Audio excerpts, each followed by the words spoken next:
ভারতের পাহাড়ি ঢল ও টানা ভারী বর্ষণের কারণে তিস্তা নদীর পানি বৃদ্ধি পেয়ে বিপদসীমার ৩ সেন্টিমিটার উপর দিয়ে প্রবাহিত হচ্ছে।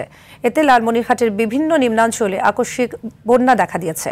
ভোর থেকে তিস্তা ব্যারেজ পয়েন্টে পানি বিপদসীমার ৩ সেন্টিমিটার উপর দিয়ে প্রবাহিত হওয়ায় জেলার কয়েকটি উপজেলা সহ ১২টি গ্রামের নিচু এলাকা প্লাবিত হয়েছে। এতে ৪,০০০-এর বেশি পরিবার পানিবন্দী হয়ে পড়েছে।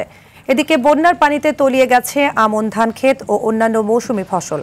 পানি নিয়ন্ত্রণে লালমনিরহাট পানি উন্নয়ন বোর্ড তিস্তা ব্যারেজের ৪৪টি জলকপাট খুলে দিয়ে পানি প্রবাহ নিয়ন্ত্রণের চেষ্টা চালাচ্ছে। ক্রমেই বন্যা পরিস্থিতির অবনতি হচ্ছে। ক্ষতিগ্রস্তদের সহায়তায় প্রস্তুতি নিচ্ছে স্থানীয় প্রশাসন। পাহাড়ি ঢল ও টানা ভারী বর্ষণের কারণে আকস্মিক বন্যা পরিস্থিতির খবর জানাতে লালমনিরহাট থেকে সরাসরি যুক্ত হচ্ছেন সহকর্মী মিজানুর রহমান মিজান। মিজান, হঠাৎ বন্যা দেখা দেয়ায় জেলার পানিবন্দী মানুষের কি অবস্থা দেখতে পাচ্ছেন এবং এ বিষয়ে প্রশাসনের ভূমিকা কেমন দেখছেন?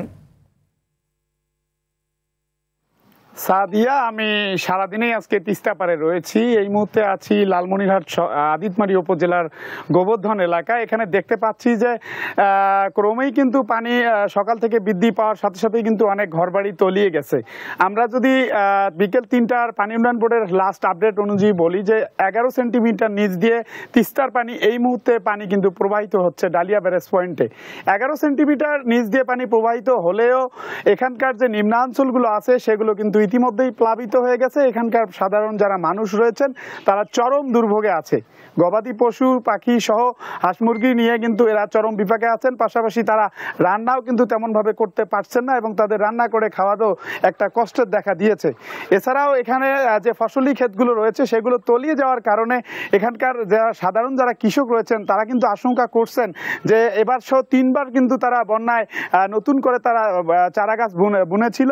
চারা গাছ বোনার কারণে যে নতুন করে স্বপ্ন দেখেছিল সে স্বপ্নও কিন্তু তাদের তিস্তার পানিতে বিলীন হয়ে যাওয়ার কিন্তু একটা তারা আশঙ্কা করছেন। আমি এখানকার যে জেলা প্রশাসক আছে তার সঙ্গে কথা বলেছি। জেলা প্রশাসক আমাদেরকে জানিয়েছেন যে 5টি উপজেলার যে উপজেলা নির্বাহী কর্মকর্তা তাদের মাধ্যমে তালিকা করা হচ্ছে বন্যায় প্লাবিত যারা সাধারণ মানুষ আছেন তিস্তার তীরবর্তী